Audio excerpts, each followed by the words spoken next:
Simpler auto tile shader, part 6, video 286. Let's get into it. First of all, in the top level constant macro section, we have the Agola cell names to Agola cell chord. So we've clustered everything here so you can see an obvious 4x4 grid. We have the XY on the end as a postfix. We have C for constant as a prefix. And then the symbolic name of the cell is in the middle. So this is what we're going to use to map the touching value to an XY cell chord on the Agola set. So in the top level lookup table section, we have our lookup table that takes the touching value to the A4X, Agola, and then 4 coordinates, the x-axis. And we have some helpful comments here so that we can cross-check these names against the diagram here and make sure everything's okay. And then same thing with this lookup table. We can also use this to cross-check this lookup table, which takes the touching value 0 to 1111 in binary, 0 to 15 decimal. It takes that value, the touching value, and it converts it to the Agola set for Y. So the Y component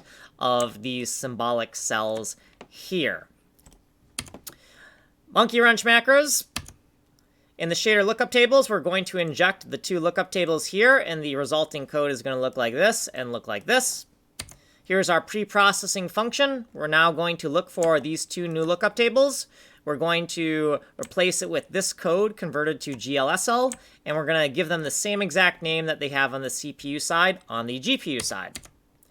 We're going to increase the max index to 6 since we now have 7 entries in our paired lookup tables. What we did previously, our footnotes, and then what we did in this video. So you have been here. Longer description is here. Code is here. Like, subscribe, send money in the mail.